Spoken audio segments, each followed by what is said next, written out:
So it's Royal Rumble season, and when you talk about the Royal Rumble, you talk about all the people who have been in the Royal Rumble for the longest period of time. But you also Right. remember the 4 second elimination, arguably the most memorable Royal Rumble moment ever. How did that turn out? And for the both of you, what was it like? Not teaming up, but being on your own in the Royal Rumble match.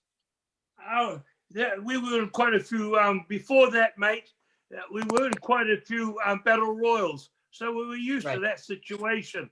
But this night, anyhow, Butch went out much earlier than me. He went out. And then when it was my turn to go out, I went out. Earthquake grabbed me. I was in the ring for 4 seconds outside, and I kicked back in with the Bushwhacker march.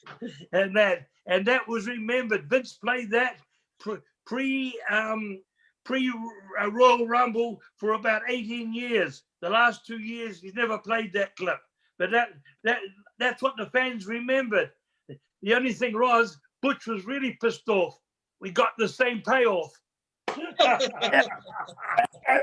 Butch was out there for 25 minutes. I was out there for 25 minutes, Riju, and I was busting my guts and everything else because it's not an easy match. You can't stand around too much. And then when it was Luke's turn to march in, he marched in. They got him by the pants and the scruff of the neck, and he marched across the ring, and they threw him over. And then he marched all the way back to the dressing room, and I wanted to march back with him because I was buggered, but I still had about another 5 to 10 minutes to go. But anyway, after that, they didn't talk about what I did. They didn't even mention what I did.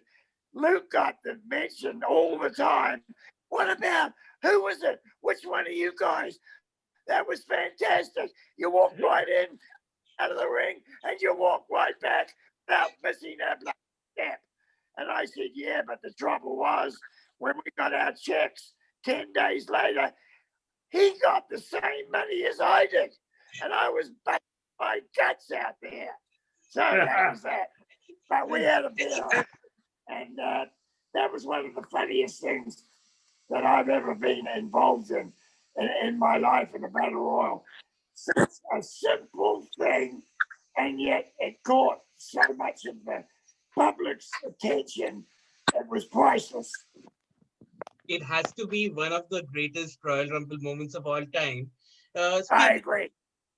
Speaking of the greatest of all time, one of the people you shared the locker room with, the Undertaker, celebrated 30 years in the business. Do you have any fond memories of being backstage with him? With the Undertaker? Yeah. Yeah, we have many. He was a very, very personal friend of ours. We used to call him Grundies. That was his nickname from us. No one else called him that, but we called him Grundies. And when he first came in, and he used to take a body bag out to the ring. And I don't know if you remember this. He would have his match, and then he would do his finish. He would have to put the body in the body bag, zip it up, pull him out of the ring, and then he would have to put him over his shoulder and walk all the way back to the back of the arena. Now, these arenas were huge. They held about 25,000 people. They were big NWA, NBA basketball stadiums, which I said held, and that was without having people on the floor. That was just having people in the stands. So he would, if his opponent was quite heavy, and he's already had a match by now, if you remember, he would come through those curtains, and as soon as it got through the curtains, he would collapse on the cement floor, and guys would have to pick him up and undo the guy out of the body bag and get him into a seat somewhere. He was totally exhausted, and that was night after night after night. And I remember how Luke does too.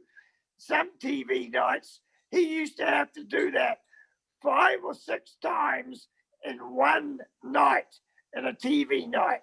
So he'd have to carry them out that many times in one night. And that's a hell of a If feat. any of the fans, I'd like to say all the fans out there on your program, we love them. And if they want to get in contact with us, they have to go to Bushwhacker at pm.me. Bushwhacker,